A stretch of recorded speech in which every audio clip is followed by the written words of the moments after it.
Hey there to all of our automotive friends and enthusiasts from all around planet Earth. You're listening to Another Craig episode of V8 Radio, Kevin. Craig? Craig. It means an enjoyable social activity or a good time. Wow, I know a bunch of Craigs, and most of them are not that. It must have been opposite day when they were born. Yeah, well, you know. This is the V8 Radio Podcast. I'm your host, Kevin Ostie, joined as always by our esteemed co-host, Mr. Mike Q-Ball Clark. And I'm having a good time. I can tell. Thank you for listening to the #1 rated muscle car podcast. Oh, yes. V8 Radio, according to the streaming service Player FM. So that's pretty cool. Thank you, Player FM. Yeah, and thank you to whoever clicks on Player and listens that bumped our ratings into the #1 muscle car podcast. And you know what wasn't number one? Car talk. I think in all the rest of the automotive categories, it's pretty much. car talk. But I'm taking this. I'm going to have this. Yeah, well, that was last week, too. It might have changed. Yeah, that's true. Yeah. You've got to take them little victories. That's right. Yeah. Savor them. This show starts off every episode with an interesting thing that we call an automotive trivia question. Ooh, do tell. Yeah, well, you know, it's kind of a pop quiz, if you will, of random useless nonsense. Have you prepared a? Well, your questions are important. Mine are random useless nonsense. But what do you got? All right, here we go, Kev, and listener. In 1954 and 1956, our friends at General Motors debuted the Firebird 1 and Firebird 2 concept cars, respectively. What was so unique about these two cars? The Firebird 1 and the Firebird 2. Mm-hmm. Firebird 1 and 2. Well, interestingly, I kind of had Firebirds on the brain today because some Facebook group had a guy who was offended that his Firebird got called a screaming chicken. That's a badge of honor. Well, that's what this guy didn't understand. Yeah.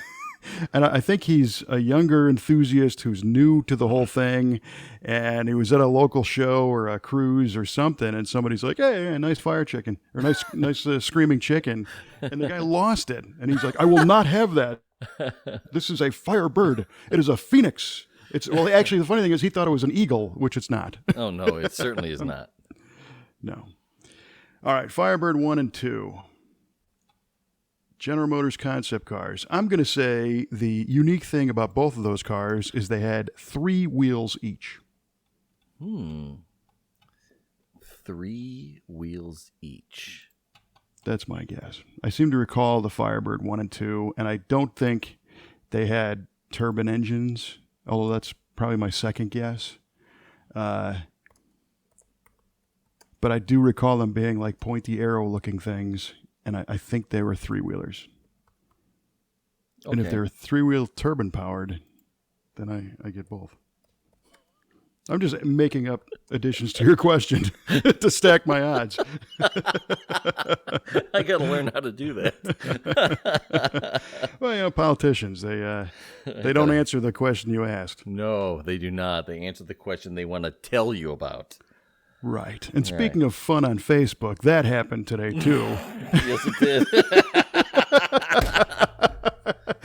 So, and I'm sure we've all experienced this, but it was epic. I tossed a question out, which was to a group, which was a request for a photograph of a car. And I don't want to get too specific to bag on these guys because it's a nice group, you know, normally. Yeah. But it was a very specific thing that I wanted to see on a specific car, and I put another picture up as an example of the same thing. And they gave me every possible answer except what I asked. The one you wanted, yes. Right. Well, what about this? Mm-hmm. Oh, I did this. Oh, you should buy this. It's like, no, I'm not asking what I should buy. I just want to see a picture. Right. Call this guy over here. He can have that for you. Yeah. Oh, man. Yeah, good times. Facebook. Good times. All right, so that's my final answer. All right, so Kevin says they had 3 wheels each, or threw in maybe they have turbine engines. Yeah. All right. And I think they also had like a vertical tail fin, like an airplane. It was a crazy looking car. Yeah, yeah. Maybe you can throw that in there too. All right. So I have a question for you that's nowhere near as fascinating. In the year of Anno Domini 1957, Okay. what was the highest selling American car in 57? What was the highest selling American car Mm-hmm. in 1957? Who was the sales king of 57? Ooh, okay. All right. 57 was the last year of your Tri-5 Chevys. Classic. Classic. Icon. However, I remember my father-in-law, who was a little hot rodder around during that time, remembers that they didn't sell all that well. So I don't think the 57 Chevy was the highest selling car, the best selling car that year. So we're talking about model or what manufacturer? Or what division? Yeah, make and model, I guess. Make and model. Okay. All right. Yeah, I mean, I think some of these, it's hard to say. I think it's a platform, put it that way, because some of these platforms have multiple models. You know, like the 57 Chevy is the 210. It's got the Bel Air. Right. It's got the Nomad. But you could kind of rope that into 57 Chevy because there really wasn't any other car platform in 57. If you think about it, they really only had they didn't have a Nova, a small car. Correct. So I just, kind of like that, I guess. Yeah, this is this can go all over the place. 1957. It was you're getting into tail fins, getting into the space age. Right. It was wasn't it the year before the IGY? The International Geophysical Year? I think that was 58. I don't know, man. Yeah, so that was a concept of space age utopia that they were really trying to conceive and develop, and some stuff happened. In fact, there's a Donald Fagen song. The lead singer from Steely Dan did a solo record, and he's got a song called IGY. Oh, no kidding. And New York to Paris. What's the lyrics? On that train of graphite and glitter, undersea by rail. I think he says 15 minutes from New York to Paris. Oh, wow. In 76 will be A-OK. So I think they were predicting the 70s, what would be happening back in 58. I'll have to check it out. Spandex jackets for everyone. Thank God that didn't come true. For sure. All right, so back to your question. What was the best-selling make and model in 1957? 90 minutes from New York to Paris. Sorry, just 90 minutes from New York to Paris. All right. Undersea by rail. Okay, yeah. Thanks, Steely Dan. All right, here we go. Right. Biggest selling car in 1957 was the... This is not the right answer, but I'm gonna say maybe give us the right one. Well, if I knew the right one, I'd give it. Oh gosh, I mean, what the Thunderbird's coming to mind, but that cannot be right. I'm gonna, you know what? I'm gonna go against my father-in-law, and I'm gonna say the '57 Chevy. Okay, and I'll we'll include 210. 210. Bel Air. 150, 210 Bel Air, Nomad, all that good stuff. Yeah. Okay. All right. Duly noted. Thank you. All right. Well, that's out of the way for now, but it's going to come back with the answer later on. With a vengeance. Well. So this has been a pretty exciting time for a couple things. We got huge news on the GTO. We do.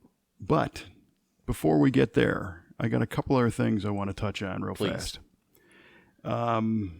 First of all, we have a shout out to a listener named Steve Harden and his buddy Mark, I believe.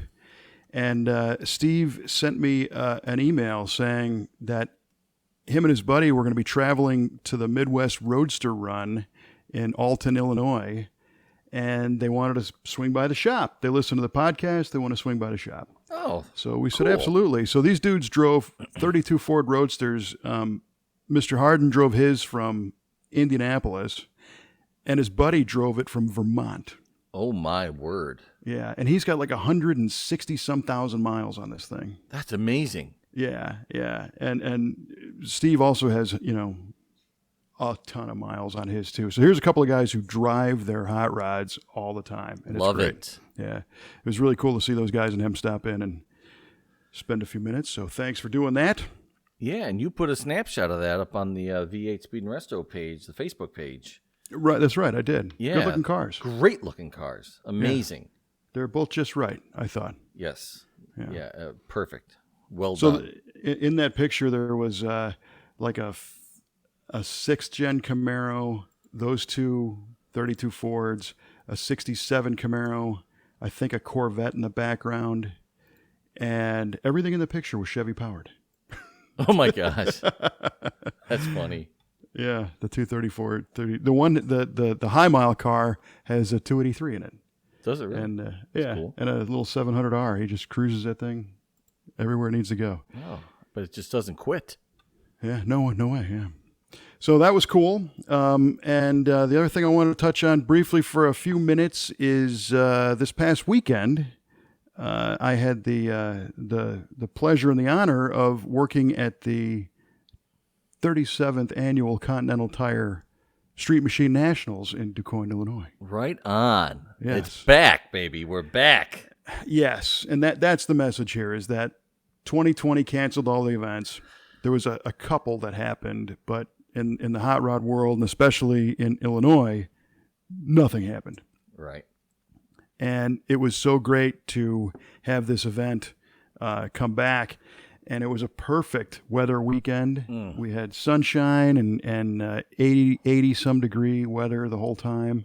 And after the final awards ceremony at 2 p.m., we were probably wrapping up by 3:30 or so. Then some clouds just started rolling in. Wow. And it literally just started to spit a little bit of rain. So it Rain held away. up, yeah, till after. And that was really cool.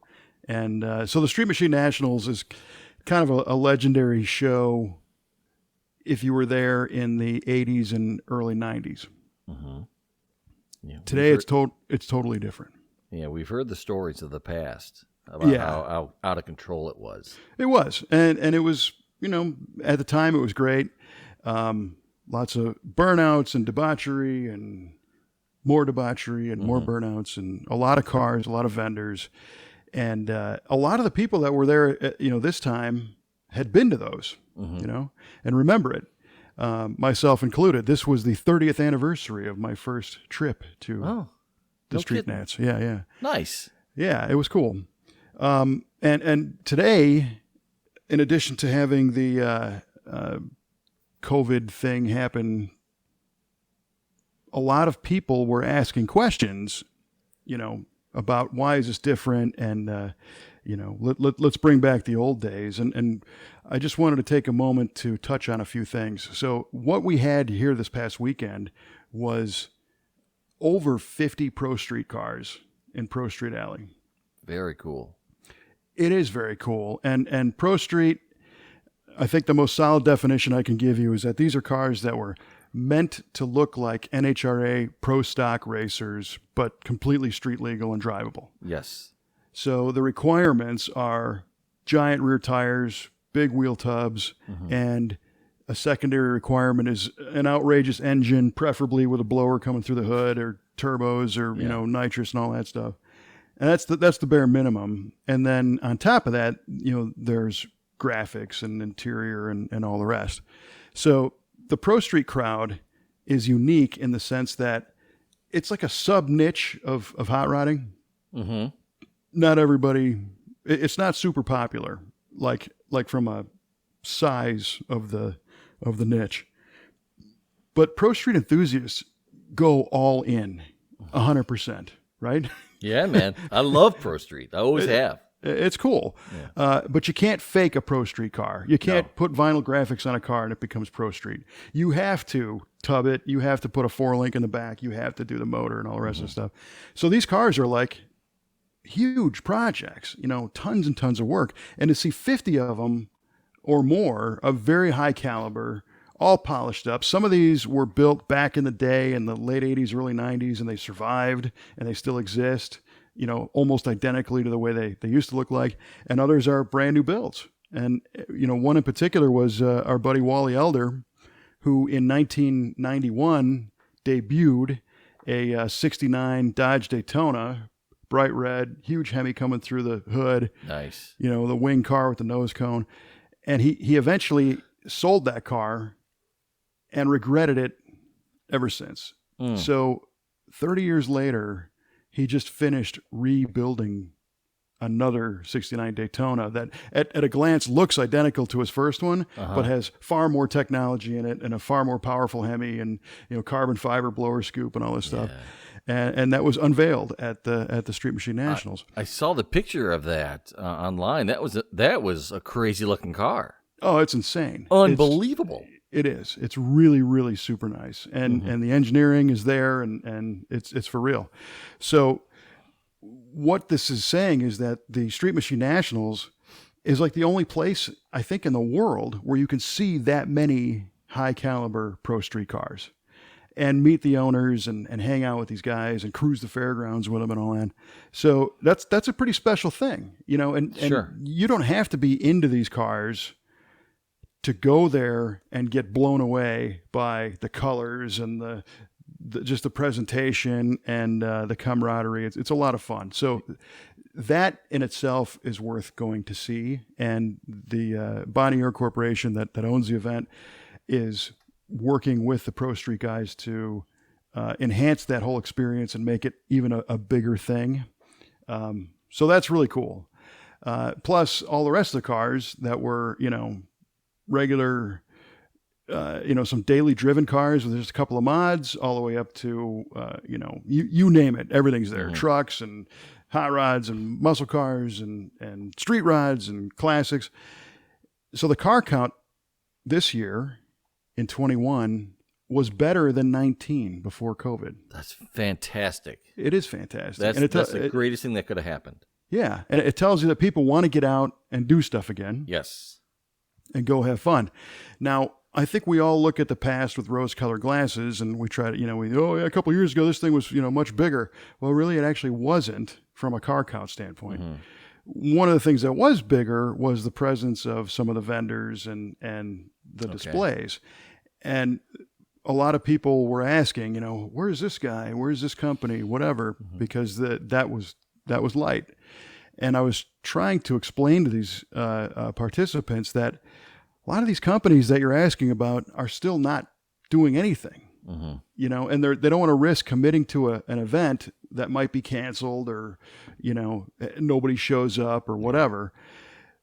So some of the participants were saying, you'd have more people here if you had more vendors. Well, yeah, you'd have more vendors if you had more people. Yeah. It's a catch-22. So what really needs to happen is the show, people have to look at the quality of the show for what it is and want to come, and then everybody will come. You build it, they will come. So Great. As a preview of 2022, I think we can expect something really huge because I don't know anybody that didn't have a good time and didn't enjoy coming to this one. And there was a burnout contest and, the dyno challenge and all that fun stuff. But they're working on having more things to do throughout the whole weekend because it's a 3-day show, Friday, Saturday, Sunday. And to really make it worth a trip to go. And it's great to see the event organizers are listening and they're planning. So it was fun. Well, and then for me, the mind bender was I got to MC the stage and host the stage all weekend. So, I was telling Kelly 30 years ago, I was just some random, just some dude with spectator doing some debauchery and some burnouts and stuff. walking through the gates, with no car or no nothing, with a couple friends of mine. And you fast forward, and now I was fortunate enough to be the guy on stage doing the ceremonies and the presentations and emceeing the burnout contest. Now you're the mayor of the Street Nats. No, I would not say that by any stretch. But I might be like Streets and Sand, you know. There you go. Parks and Rec, perhaps. Yeah. I might be the dog catcher of it, Right. but at least I'm on the masthead. You know, it Yeah. was very cool, and I hope to have that opportunity again because that show was special back then, and it still is today, and it's only going to get better. So that was cool. Good deal. That has to be just so good for you to be able to be out there and get back, because I know you love doing things like that. And you love being around people, and you love just hosting these things and just being in the whole vibe. It's got to be really, really good for your soul. It really was, you know, and it was, again, kind of a touchy time because the state of Illinois had their mask mandate, you know, like in full swing until about a week and a half ago. Right. And there was a whole bunch of people that said, no, I don't want to go to that if I have to wear my mask, which I get, you know, masks suck. But then with the amount of people that are getting vaccinated, they dropped that for the vaxxed people and all that. So a lot of people couldn't change their plans in time.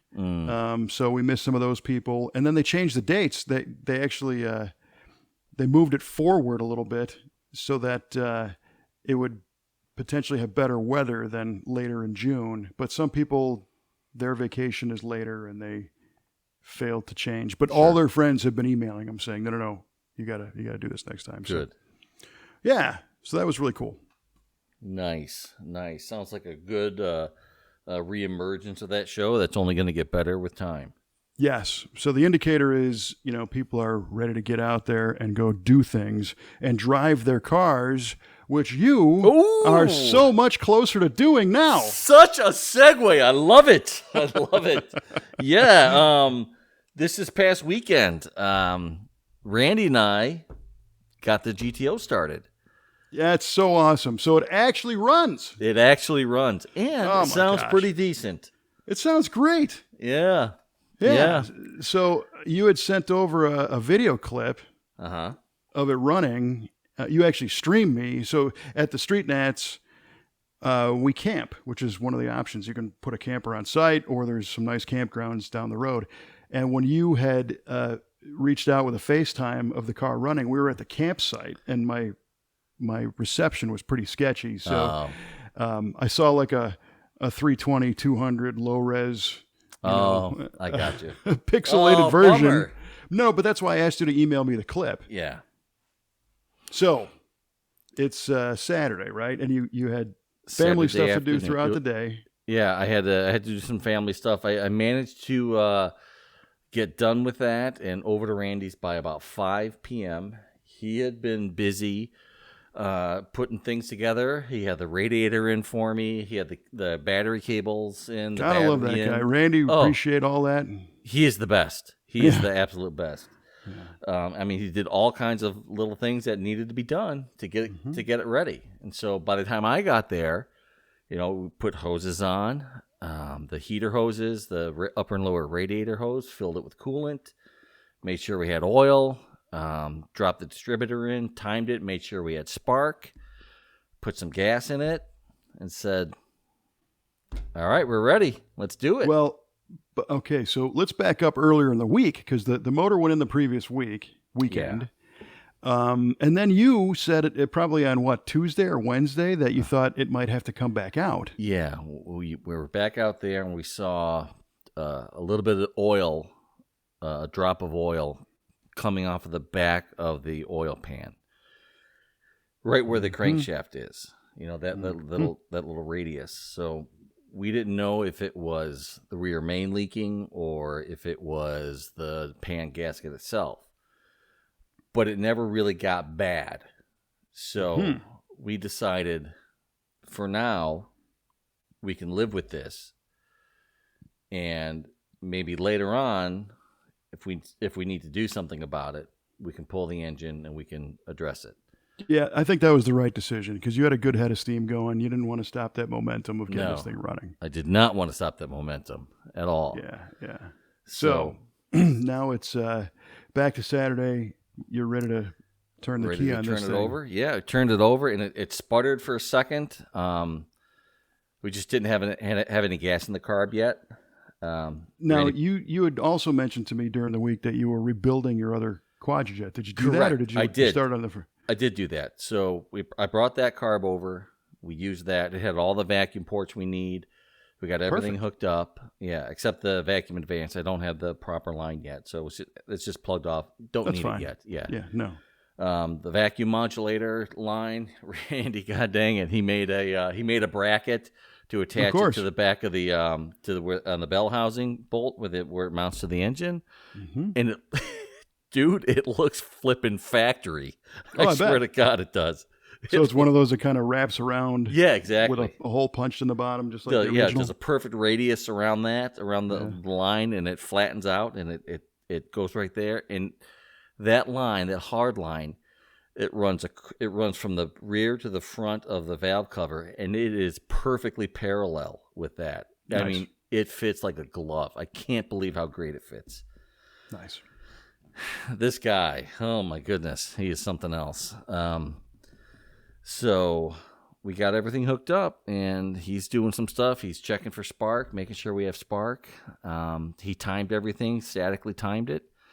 Now, one other hiccup that you had that we discussed before was the throttle linkage. Did you get that figured out, or was it the other carburetor? I ordered a throttle cable, a longer throttle cable. Gotcha. So that's on its way. That'll be here in a couple days.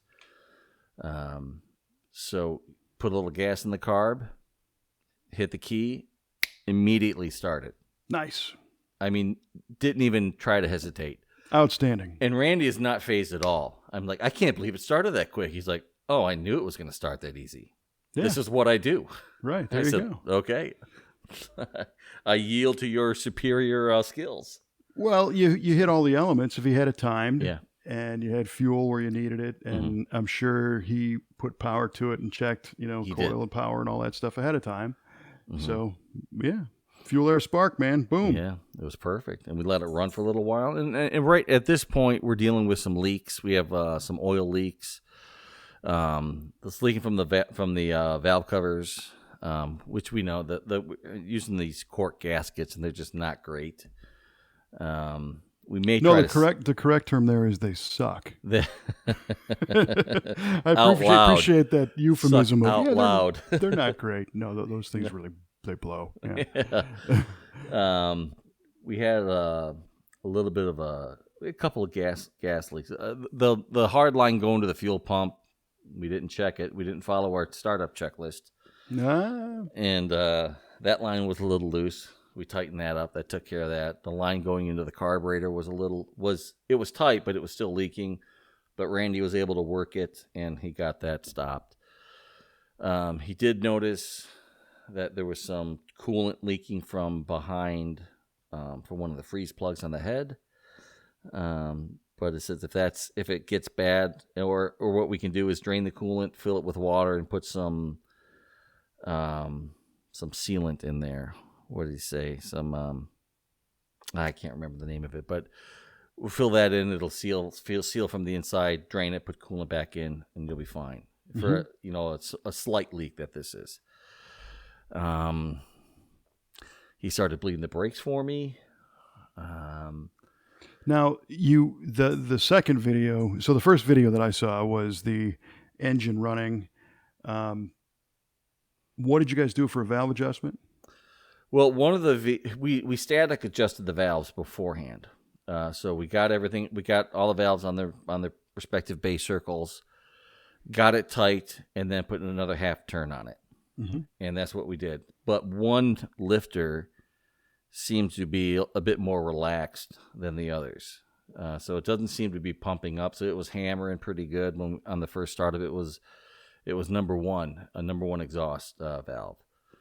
We were able to adjust it down, and so it's not making any noise, but it's still adjusted down a lot tighter than the rest are. So I'm not sure if that's going to be a problem. It needs to be addressed. I probably should replace that lifter if it doesn't pump up properly. But it is a roller, so it is a roller. The cam going flat. It could be just a lazy lifter. So we might pull it out and try to get a scope down and pull the push rod out, see if we can get the scope down there and look at the lifter and see what it's looking like, rather than have to pull everything apart. Well, and you got to change those valve cover gaskets anyway. So. Yep. Yes, I do. Yeah. So, but other than the minor leaks, things are pretty cool. So if we get those buttoned up, get a throttle cable, get the brake split, I could drive it. Yeah. That's so awesome. So the part of that video, you walked on the back of the car, and I got to hear it idle. So the idle is super sweet. It is sweet. Yeah, the cam and the compression, they sound really nice. Yeah, it does. It does sound good. I got to admit. Oh yeah, no, go ahead. That's nothing to be ashamed of for sure. That's a goal. What I had forgotten what exhaust is on that thing. It's pipes, 2.5-inch, full stainless with X pipe with the Race Pro mufflers. Nice. Yeah, It sounds great. Yeah. Now, did you guys rev this thing up at all, or were we just talking idling at this point? A little bit of rev, not much. Okay. Not too much at all. He said, "Don't rev it anymore." I said, "Okay." Yeah, one step at a time here. Yeah. Well, you got to check that it does rev first of all. That you don't have and it does. Yeah. It definitely it climbs the tack, so that's good. Did the tack work? Yes, tack does work. Yeah, man, you're just hitting 1,000 here. It's great. I believe I believe it works. I know I have a lead for it. You know what? Maybe it doesn't work. You got me. Well, you've got an MSD box on that thing, right? No, that's No, you don't. MSD ready to run. That's ready no to run. box. Okay. Uh-huh. So, but I do have an aftermarket tack that I put into the clock hole of the Right. dash. Yeah. But it was working with the HEI distributor that I did have. So I don't know. If I can do something different with this. Yeah, the HEIs have a tech terminal on them. Correct. The ready to run distributors, sometimes you need the adapter for them, but you'll find out. Yeah, I'll figure Otherwise, it out. take it off the coil or something. But Yeah. We'll get it going. yeah, well, sweet. So I'm just trying to think. You're hitting all the right stuff, and so a couple little knick-knack things, leaks and whatnot, and so are we thinking maybe the next week or so, next couple weeks, you'll be able to actually see if it moves? I think so. Yeah, absolutely. Yeah, we're right there.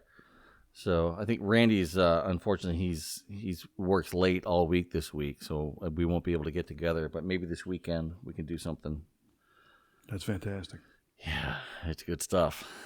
It is good stuff. I'm still having a hard time believing that this really happened. Because it's been so long. And I told Randy, I'm like, I can't believe this really fired up and it's really running. He's like, why? I'm like, because I just didn't believe it would ever happen, man. Things don't happen like that for me. There's two sides to that. There's the mechanical side and that's where Randy's coming from. You got your parts, you put them together right, and it has what it needs to run. Yeah. But then there's that psychological side where it's like, you understand, this thing has been out of my mind from the experience of having it run for so long that it's going to take a little to get that to work back in. Yeah. But the more I put these videos I took on repeat and watch them all day, I'm like, okay, I'm feeling pretty good about this now. Yeah, maybe this really is happening. Well, I think once it's in your garage, Oh, yeah. But I'll tell you what, I've experienced this in the past too, where you work on something and you don't have it for a long time, and then you get it all back together and you bring it back home and park it back in that same spot. And in some strange way, it's like, did that 7 years even happen? Because here it is and it runs and it's just like, yeah, cool. I can go, I can walk out, turn the key and hit it. Right. Yeah. Here's one for you. How old are those tires? Oh, they're ancient. They need to be replaced. Yeah. Well, the tires I did have on it were these Goodyears that my old man had, and they were so bald on the back. They were ridiculous. They were not safe from the time I got that car. Yeah. And the time when I got it, I drove on a power tour out to the Iowa Speedway and drove it on the Iowa Speedway with these nice. Slick ass bald tires. Not giving a flip about it. Yeah. But then I realized I should probably replace these tires. So, and I knew that it wasn't going to. I think it was around the time it was still down for the count, but I wanted to get just a better set of rubber on there, so I found these used Firehawk tires that had plenty of tread on them. They're old, but they have a lot of tread on them, and they'll be good for doing a test run or something. But if I want to do anything long distance, I'm definitely going to replace them. Mm-hmm. Yeah, I noticed that they had that appearance where when tires start to get old, they get kind of glazed looking. You noticed that, did you? Yeah. Well, it's funny. I see so many of those at the shop because people buy cars, they've had them, and they just don't get a chance to drive them, and they're like brand new tires that are 20 years old. And it's hard to tell somebody you need new tires. They're like, well, I just put those on. They got 200 miles on. Well, yeah, but they're going to come apart as soon as they get heat in them. Yeah. Yeah. Yeah, I know I need to do that. And I'm totally fine with that. I want, to have my kids in there and my wife Jenny in there, and I don't want to worry about having a blowout like that. No. So my advice to you is start shopping for those tomorrow. Okay. Because if it's going to be a 16-week delay. Oh, don't say that. I didn't say it. I did say it. Mm-hmm. But you got to keep that in mind. Yeah. I mean, I could probably just go the easy route and go to like Discount Tire and find something in that size. But I wanted something a little cooler than that. Discount Tire's got a 15 like that on the shelf? They probably have a 15. Yeah. We'll see. I don't know. Trailer tire? Yeah. I mean, Maybe. I don't think you can buy a car with 15s on it today. No, well, my Chevy Sonic has 15-inch tires. Yeah, but they're an inch and a half wide. That's true. You got me there. All right. And it's like a 75 series. It's like a 195/80 or something. What is it? It's a pizza cutter. It is. So, yeah, that won't fit the GTO. No, you're right. So there's your an additional homework assignment of checking that out. We will do that. And the gas, so you've been pouring gas in the carburetor. Is there anything in the tank? Oh, yeah, there's some pretty rancid gas in the tank. Ooh, yeah. Yeah, it's gross. It smells. I would try to pump that out. Okay. Rather than run it through. I don't even know how much is in there, to be honest with you. Yeah. Maybe Randy has a transfer pump, or you can go to a parts store and get one of those little knocker electric fuel pumps, like a random universal inline pump. That's what we use, and you put a hose on it and just run it down in the tank and just pump the stuff into a bucket. And he's rural. He probably has the ability to have a barrel, a burn barrel or something, where you can get rid of it that way. Because, if it's within, a year or so, right, a year and a half, no, this is 7-year-old gas. Yeah. A lot of times you can take that stuff out, run it through the lawnmower, and Oh, right. You get rid of it that way. But if it was not stabilized and it's 7 years old, I wouldn't.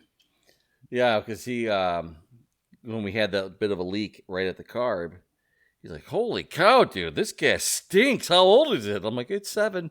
He's like, "Oh, this is terrible." Yeah. At least he didn't, fill the tank and then have the failure, Yeah.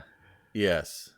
There's nothing worse than a full tank of bad gas to deal with. No, it's not good. 16 gallons of bad gas. Yeah. Well, because what you end up doing, and I think a lot of people don't take it into account, especially on a new engine, if you've got that old gas in there, you end up trying to tune the thing for the gas. Yeah. Right? And then when you put, decent gas in it, it runs totally different again. Yeah. And he burned all that time trying to tune and compensate for it, if it runs at all. It'll be missing and stuff. And it's like, what's wrong with this? But no, it's just trying to run it on water and varnish.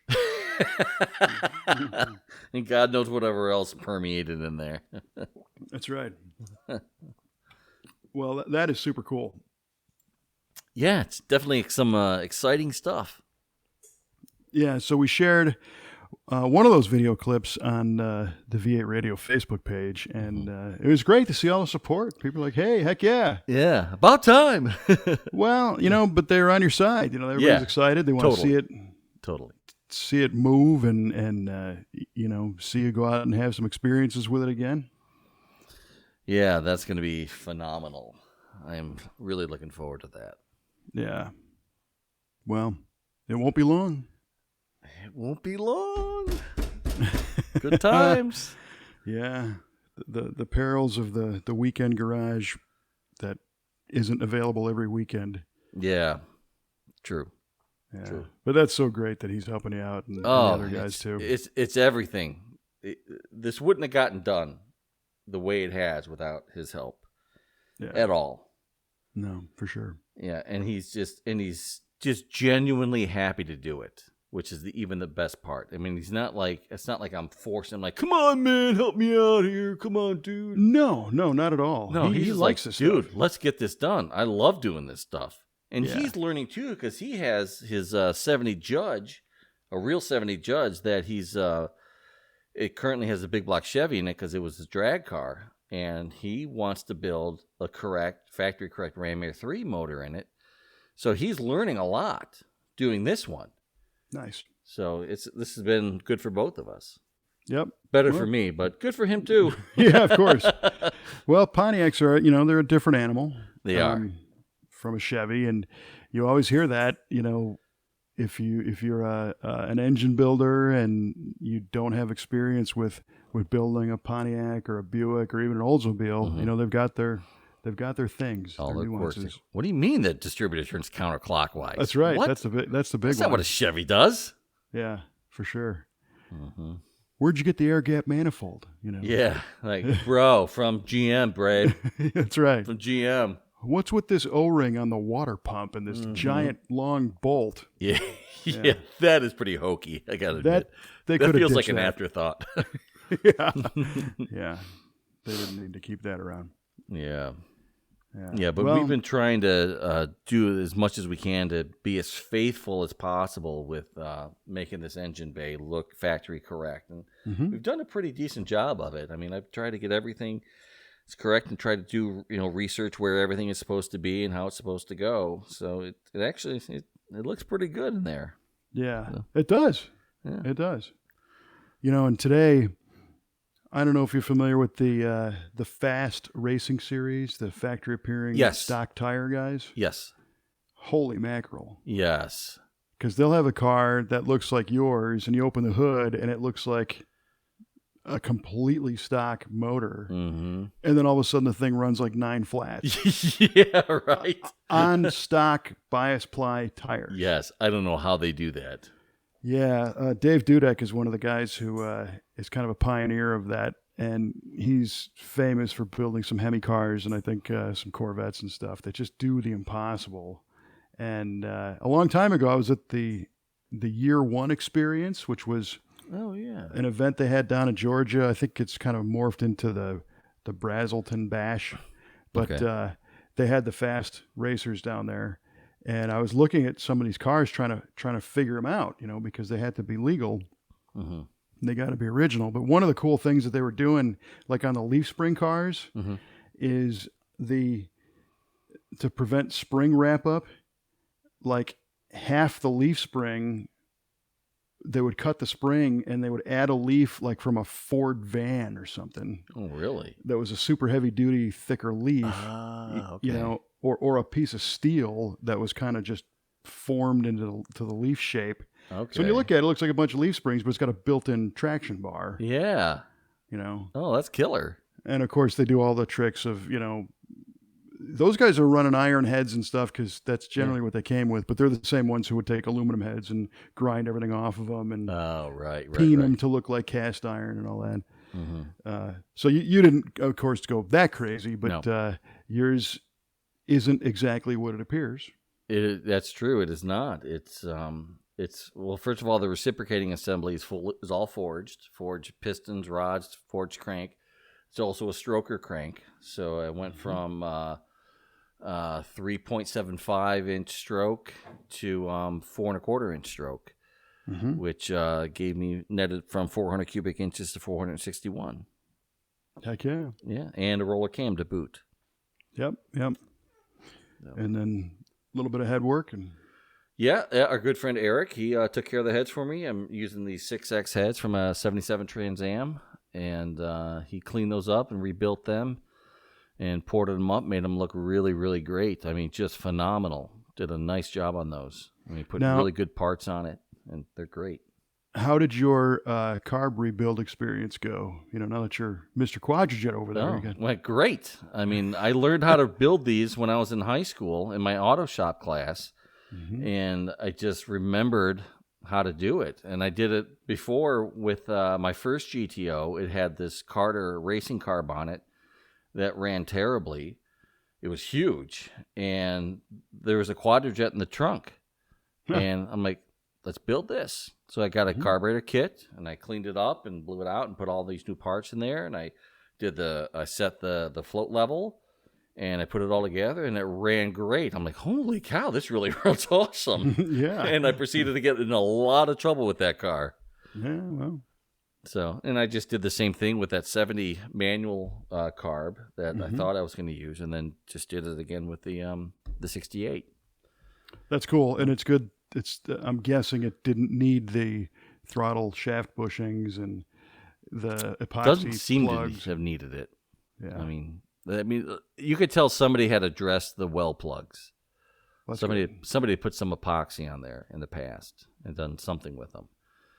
That's So, good. but the throttle shafts felt good. It doesn't seem to be having any kind of vacuum leak through them with the car running. But we still have to tune it and set the idle speed and the idle mixture screws Sure. and all that. So we still got to do that. And so, but everything felt real good. So Yeah, good. yeah. Yeah, well, you'll know more when you drive it, which is coming soon. Yeah. Well, coming soon to a street near you. Yeah. And I got to make a little amendment. Now that you're talking about the carburetor and vacuum and all that stuff. And last time we were talking about the vacuum advance hanging up or whatnot on my Buick. Yes. And after you and I discussed this, and I thought I had this problem solved, it felt like the throttle wasn't closing when you'd get off the throttle. Okay. Get your foot off the gas, and then it would stay open, is what it felt like. And you move the throttle back and forth, and it's not hanging on anything. There's not any stickiness in the linkage. The choke is working fine. So I moved on to the vacuum advance, and I did find out that it was stuck a little bit because it's original, but I lubed it and freed it up, and by pulling the vacuum hose on and off, and Right. you could hear it pop free and everything, and that worked. And then I drove it again, and it hung again. Come on. Yes. And I'm like, you know what? First I was going through engine theory, and I'm thinking, well, wait a minute. This thing should have like full vacuum at idle, Yes. because if you're running a vacuum source to the vacuum advance, so a non-ported All right. So manifold source, vacuum. a manifold vacuum. Yeah. So when I pull this off, it should actually retard it. It shouldn't advance it. Correct. Yeah. So that's not what it was doing. So I'm looking at this thing like, huh. And I thought, I'm gonna rev this thing up. I'm not gonna shut it off. It's idling high a little bit. So I pull over and I open the hood and I take the air cleaner off. And what do you know? The idle just comes right back down. Aha. And guess what? It was something stupid after all. Something hanging up. Yes, the air cleaner is it's made of this really exotic material called Chinesium. Where can we get that material, Kevin? I can't reveal that source at this point, but it's a open element, It's like every air cleaner that you ever see, except it's not chrome, it's black. Okay. And, it's $29 from some parts store. And it crushes. It fits properly. You put it on and you put the wing nut on. And because I remember when I put this thing together, I want to make sure nothing hung up in the throttle. Sure. That's not safe. But if you over tighten that wing nut by like a half a turn, it distorts enough to affect the bottom of the air cleaner housing. Oh, gee whiz. So it crushes the filter down, which then pushes down on the base, and then it just rubs. Just hits that throttle linkage. A tiny little bit, and next thing you know, it manifests itself as the idle not returning all the way. You dirty dogs in your Chinesium. Yeah, and it was strange. It was kind of a self-fulfilling prophecy in a weird way, because the first 70 Riv I had, and I think I've told this story before, I was driving, I had it in college, and I was late. I worked at the college radio station, and I had to be on the air with a news broadcast at 4:50 p.m., and I was visiting my parents' house a couple hours away for the weekend. Man. And I got this timed out where it's like, I need to average like 90 to get there in time. Oh, my gosh. Right. And this is, again, back in 91. Not that it was legal then, but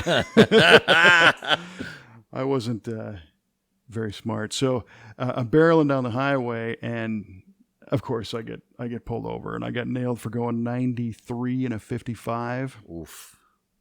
And the cop comes up, and I'm trying to think of a story, and he's like, I don't even want to hear it. Just, you're going to court, or you're paying this thing, whatever. So a couple things came out of that whole thing. First of all, I had to get a job, and I was fortunate enough to be going to college without requiring a job. I didn't have to pay for my tuition. Oh. I had to pay for the rest of my life, basically, Right. And I was looking for a job, but I was looking for more of a career path job than just something to give me some money. Yeah. Now I needed something to give me some money. So I go to court, and they find me, I guess guilty, and it's a $185 fine. Ugh. That's a lot of money in 91 for a college student. Oh, it sure was. Yeah. That's like all the money in the world. Well, minimum wage was $4.25. Ooh, righteous right? bucks. So, and I can't tell my dad I got this ticket. I can't hit my parents up for this. I gotta earn this somehow. Yeah. But in my potential defense, the judge is like, "What the heck are you doing going 93 and a 55 in this old car, no less?" Mm. And I said, "Well, Your Honor, here's the thing. I just finished rebuilding this engine, and I put an aftermarket high-performance air cleaner assembly for better airflow and better economy.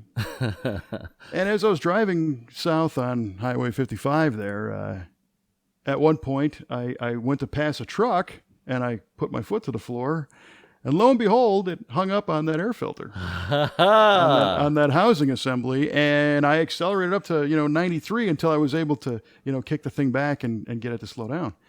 So the judge says, "So you were driving uncontrollably, just out of control acceleration, And I said, "Well, no. I mean, I had the opportunity to kick the thing and come back." And he goes, "Well, why didn't you just shut the car off, put it in neutral, and turn it off?" And I said, "Well, I'd lose my power steering. Column would lock, and I'd be in the ditch."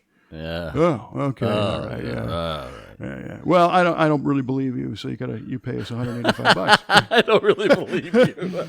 Yeah. And out of that, I applied every single place in town and ended up getting a job at Taco Bell for one day.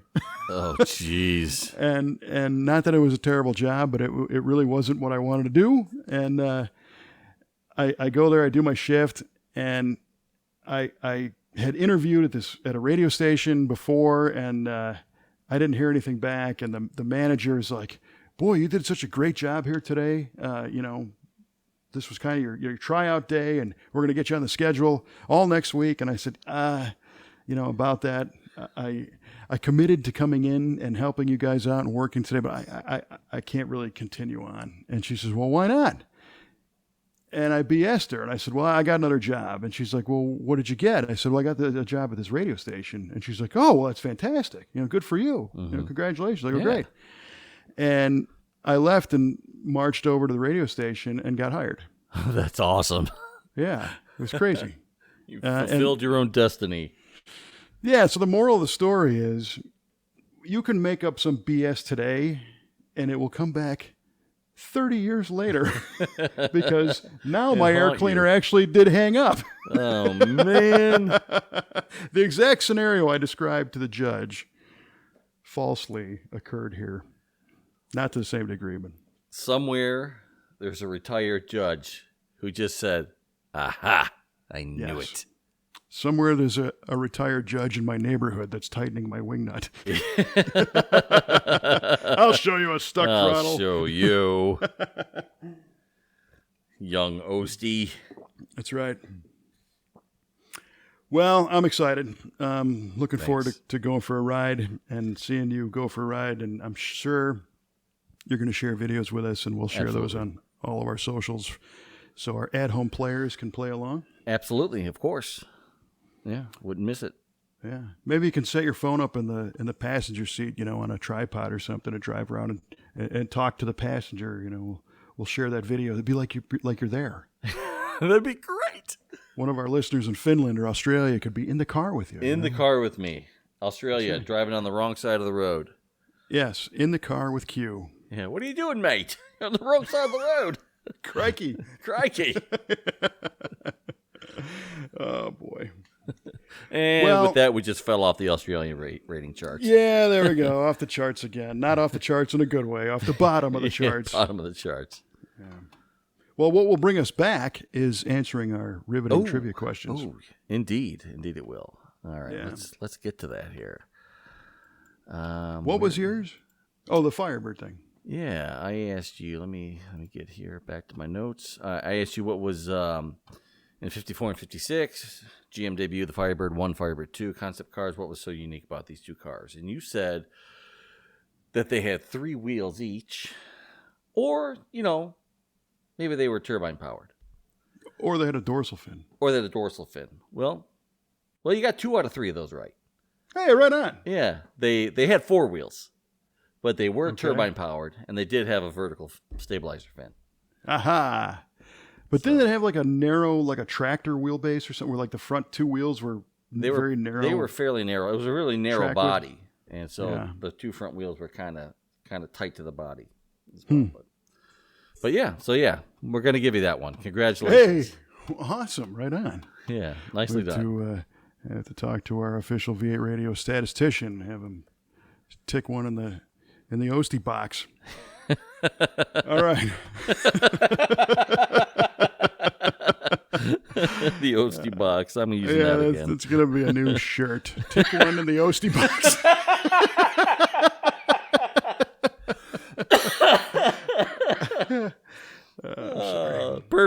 Perfect.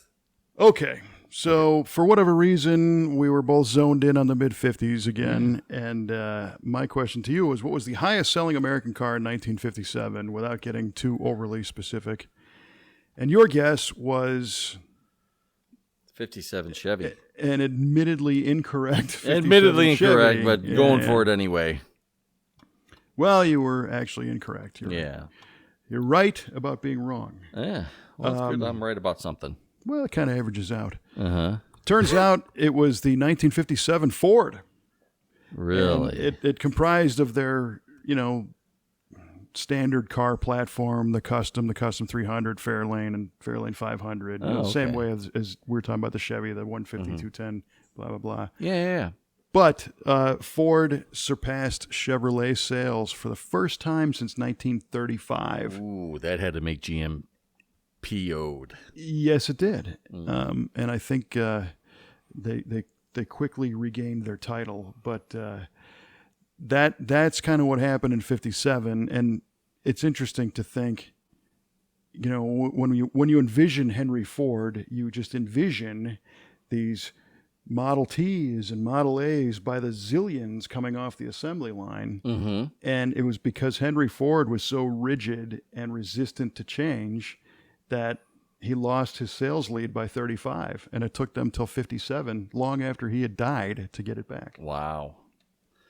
That's crazy. I mean, also, it's amazing that they outsold GM because, Ford had what? Ford, Lincoln, and Mercury. Did they have Mercury in 57? They did. And they also were launching Edsel. Oh, that's true. But this was not Ford Motor Company wide. This was just the Ford, The Ford car. the Ford car. Was number one. The Chevrolet was number two. So Okay. GM might have outsold Ford. So that's apples to apples. Okay. Yes, Yeah, car okay. brand to brand. Yeah. Yeah, Okay, that makes sense. yeah. I'll accept that. I'll But accept my still, loss. still, So just the other day, I was driving around observing how many, I don't know if it was Hyundais or Kias were on the road, because I saw a bunch of these cars. And as a matter of fact, just today, our buddy Yardley, our V8 speed statistician, he and I were having a little text conversation about those South Korean cars, and how it bothers me that Hyundai was carbon copying some of the designs, and I was sending him pictures of, like, here's a Mercedes S-Class and here's a Genesis, and look how similar. That's a different topic. But I noticed a whole bunch of these Kias were driving around. And I don't remember if it was Hyundai or Kia. And I wanted to find out exactly how many we're talking about. Last year, I think they sold 642,000 cars. But by comparison, 1965 Chevrolet sold over 500,000 Impalas alone. Gee whiz. That's crazy. So, you wonder why the U.S. auto industry is what it is. It's segmented with competitors they couldn't even have dreamed of. Yeah. Back then. Imagine going up to to Harley Earl and saying, you're going to have to compete with cars from Korea. You'd be like, are you kidding me? we're GM, the mark of excellence. Cadillac's the standard of the world. Yeah, GM and Japan and all the European imports. For sure. Yeah, of course Chevrolet sold 500,000 Impalas. What else was there to buy? And I think from a competitor standpoint. And there were other cars, but I just think they just had such an amazing level of arrogance to not even notice them. Yes, I absolutely. Not even paying attention to them. Yeah, I would agree with that wholeheartedly. Then here come the 70s. Oh, whoops. Yeah, whoops. That's none of my business. Woo! That's right.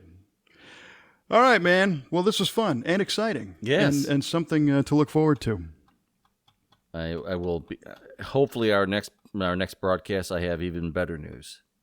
Yes. Well, what I think you should do is see if you can get some audio clips of the car running, and maybe we can figure out that trick where you can play a clip here on the show. We can listen to it. We will do that. Right on. Yeah. Our friends in Finland and Australia, really want to hear it. Absolutely. And they deserve to hear it. They sure do. Yeah. They sure do. They've been waiting just as long as we've been waiting. Yeah, right. Well, longer than the show's been in existence. So. Well, yes. Yeah. They've been waiting the entire existence of this show. Yes. It's a new epoch is going to be starting. They deserve payoff. Oh, boy. For sure. All right. Well, friends, we appreciate you tuning into this nonsense. If you like it, there are subscribe buttons no matter where you're listening to us. I mentioned last time we kind of tuned up our feed, and it's been reflecting. We're seeing traffic from listeners all around, which is great. We appreciate you. We welcome you to listen, and welcome the feedback anytime, either on the Facebook page or that's probably the easiest way to make comments. But we appreciate everybody clicking and listening. And until next time, when we hear Mike say, "Holy cow, I drove the car." This has been V8 Radio, and we will talk to you then.